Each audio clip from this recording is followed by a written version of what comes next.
அடிச்சு அனுப்புறதுதான் தமிழர் பண்பாடு. சரி, ஏதோ ஒரு காரணத்துக்காக அவங்க வந்தாங்கன்னே வைங்க. நீங்க சீனியர் பொலிட்டீஷியன் தானே, வயசுல மூத்தவர் தானே. அவங்க உள்ள போகிறப்ப எந்த பிரஸும் வெளியே இல்லையா? அவங்க வெளியே வரும்போது மட்டும் ஒட்டுமொத்த பிரஸ் எப்படி வர்றாங்க? எப்படி வர்றாங்க? அப்போ அங்க என்ன நடக்குது? உங்களை ஒரு பெரிய மனிதர் என்று நம்பிதான் உங்க வீட்டுக்குள்ள அவங்க வந்தாங்க. அவங்களுக்கு காமிக்கிற நம்பிக்கை இதுதானா? இதுதான் முதல் கேள்வி நான் அவங்களுக்கு கேட்கிறேன். அதே மாதிரி இன்னைக்கு துரைமுருகன் அவங்க சொல்றாங்க, அவங்க இது மாதிரிதான் பேச வந்தாங்க, இன்னைக்கு மாற்றி பேசுறாங்க. அதே துரைமுருகன் என்ன சுதீஷ் கிட்ட பேசி இருக்காருன்றத சுதீஷ் இன்டைரக்டா சொல்லியிருக்காரு. முதலில் துரைமுருகன் அவர்கள் சுதீஷ் கிட்ட அவங்க கட்சியை பத்தி என்ன சொன்னார் என்ற முதல் விளக்கத்தை கொடுக்கட்டும். அதற்கு பிறகு முருகேசன் அவங்க சொல்றதை நான் சொல்றேன். அவங்க தெளிவாக சொல்றாங்க, இது தனிப்பட்ட முறையில. இன்னொரு விஷயம் நான் நல்லா கிளியரா உங்களுக்கு எல்லாம் பதிய வைக்கணும்னு நினைக்கிறேன். கம்யூனிகேஷன் கேப் இதுதான். தலைமை கழகத்துக்கு நான் எனக்கு வந்து அன்னைக்கே பிரஸ் மீட்ல நான் காஃப் பண்ண உங்க எல்லாருக்கும் தெரியும். 2 நாளா வந்து எனக்கு த்ரோட் இன்ஃபெக்ஷன், நான் வரல 2 நாளா. ஆக்சுவலி அன்னைக்கு என்ன நடந்தது எனக்கு தெரியாது. But one thing I understand, ஏதோ ஒரு சின்ன ஒரு மிஸ்கம்யூனிகேஷன், தட்ஸ் ஆல். இத வந்து பூதாகரமாக்கி இத வந்து அரசியல் ரீதியாக திமுக வந்து தேமுதிகவை பழி வாங்கணும் அப்படின்ற நோக்கத்தோட இதை வந்து சூழ்ச்சியாக அவங்க கையாண்டிருக்கிறார்கள் என்பது மட்டும் இங்க தெளிவாக ஒண்ணு தெரிகிறது. ஆரம்ப காலத்திலிருந்தே திமுக அப்படின்றதுக்கான விளக்கத்தை எப்பொழுதுமே நான் தெளிவாக பதிய வைத்துக் கொண்டு, இன்னைக்கு ஒரு பெரிய மனிதர் என்று அவங்க வீட்டுக்கு போனா வந்தவங்களை இப்படித்தான் கேவலப்படுத்துவாங்களா? உங்கள் அரசியல் சூழ்ச்சியை உங்க வீட்டுக்கு ஒருத்தரை வரவழைச்சுதான் அங்கதான் உங்க அரசியல் ஆதாயத்தை தேடணுமா? இதை விட ஒரு அநாகரிகமானது எங்கேயாவது நடக்குமா? அந்த இப்பயும் நான் சொல்றேன், எங்களுக்கு திருமணம் செய்து வைத்தது கலைஞர் அவர்கள். அந்த குடும்பத்து மேல எங்களுக்கு தனிப்பட்ட முறையில ஆரம்ப காலத்துல இருந்து நல்ல நட்பு உண்டு, மரியாதை.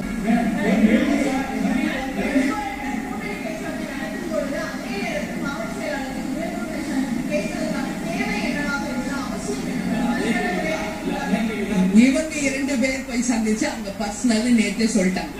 இல்ல ஒரே நிமிஷம்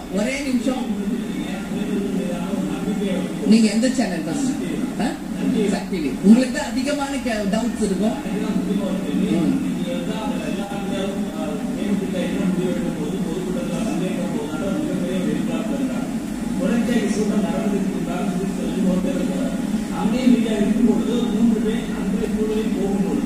இரண்டு பேர் 3 பேர் எதுவுமே தப்பா சொல்லாது. அப்புறம் அது ஒரு சர்ச்சையாகும்.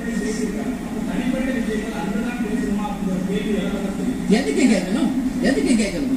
ஏன் கேட்கணும்னு கிடையாது. அது முன்னாடி இங்க பாருங்க, சுதீஷே ஏற்கனவே சொல்லிட்டாரு, ஏற்கனவே பார்த்திருக்காங்க. இல்ல ஒரு நிமிஷம், நேற்று துரைமுருகன் அவர்கள் பேசினது முற்றிலும் உளறலாக தான் நான் பார்க்கிறேன். இதான் உண்மை. அவர் சொல்றாரு, என்ன சொல்றாரு? முதல்ல அவங்க 2 பேர் யாருன்னே எனக்கு தெரியாதுங்கிறார். அப்புறம் என்ன சொல்றாரு? வந்தாங்க. அப்போ யாருமே தெரியாத ஆளு துரைமுருகன் வீட்டுக்குள்ள விட்டுருவாரா? சொல்லுங்க.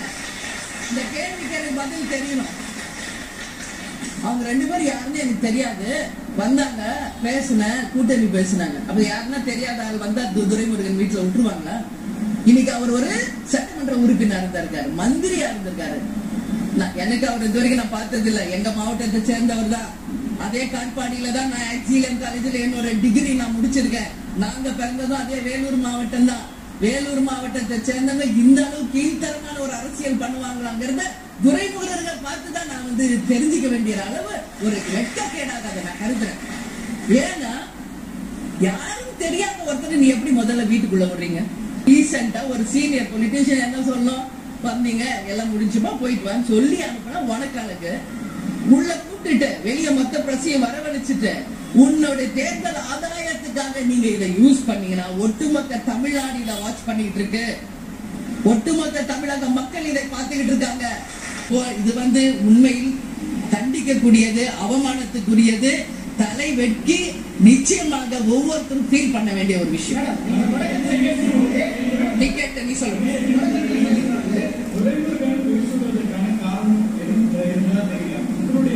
சரி, உனக்கு காரணம் தெரியலன்னா நீ போய் துரைமுருகன் கேளு. சரியா?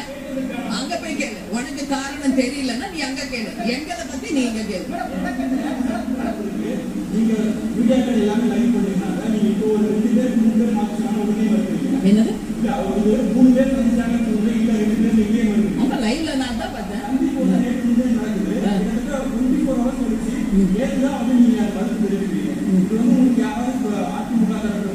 யாரு எங்க பாரு தேமுதிக யாரும் கைட் பண்ணி சொல்லி மிரட்டி பண்ணி யாரோ சொல்லி பதில் சொல்ல வேண்டிய அவசியம் இன்னைக்கு தேமுதிக கிடையாது. புரியுதா? அது எங்க இஷ்டம். எங்களுக்கு எப்ப மறுப்பு தெரிவிக்கணும் நாங்க நினைக்கிறோமோ அப்பதான் நாங்க சொல்லுவோம். அதுக்காக நீங்க 24 hours எங்க கேட்டுக்கு வெளியவோ கட்சி அலுவலகத்துக்கு வெளியவும் நீங்க உட்கார்ந்துருந்தா உங்க அவசரத்துக்காக உடனே வந்து நாங்க நின்று எல்லாத்துக்கும் பதில் சொல்லணும்ன்ற அவசியம் எங்களுக்கு கிடையாது. இது கட்சி, இது தலைமைக்கு கட்டுப்பட்ட ஒரு ராணுவ கட்டுப்பாடான கட்சி. தலைவர் அனுமதியோட தலைவர் சொன்னால் மட்டும்தான் பிரஸ் ரிலீஸ் வரும். நீங்க அதுக்காக 24 hours கேட்லயே உட்கார்ந்து இருக்கீங்கன்றதா நாங்க ஓடி வந்து எல்லாத்தையும் சொல்லிட்டு இருக்க முடியுமா? அதுவும் எங்க தலைமை சொன்னால் மட்டும்தான் சொல்ல முடியும். எங்கள் தலைமை எப்போ அதற்கான விளக்கத்தை கொடுக்கணும்னு நினைக்கிறாங்களோ அப்பதான் நாங்க சொல்ல முடியும். உங்க அவசரத்துக்கு நாங்க கிடையாது.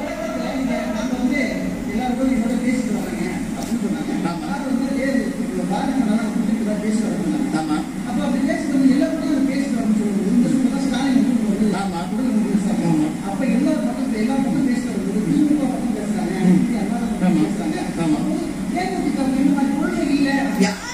இப்ப கொள்கை இல்ல உனக்கு யார் சொன்ன? உனக்கு தெரியுமா எங்க கொள்கை என்னன்னு தெரியுமா? கொள்கை இல்ல.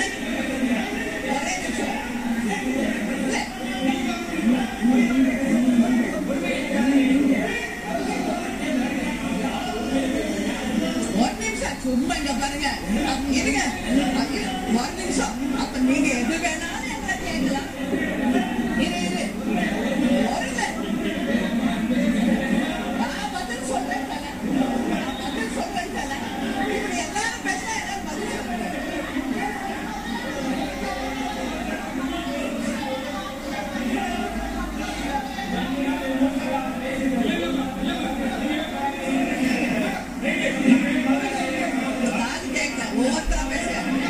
ஒவ்வொருத்தரா பேசுங்க பிளீஸ். ஒவ்வொருத்தரா பேசுங்க.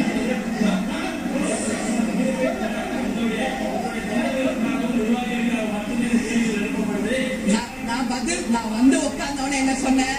இல்ல தயவு செஞ்சு ஒரு நிமிஷம். நான் வந்து உட்கார்ந்தவன என்ன சொன்னேன்? ஒவ்வொருத்தராக கேளுங்க.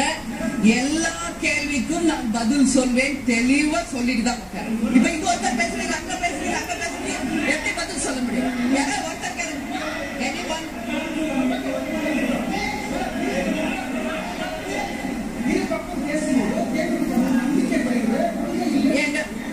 நம்பிக்கை மக்களுக்கு தேமுதிக மேல 100% இருக்கு. எங்களுக்கான கொள்கை இருக்கு. இன்னைக்கு ஒரு பொண்ணு இருந்தா 10 பேர் வந்து பொண்ணு கேட்கத்தான் செய்வாங்க. தேர்தல் நேரம் வந்தா எல்லா கட்சியும் கூட்டணி வேணும் தான் வருவாங்க.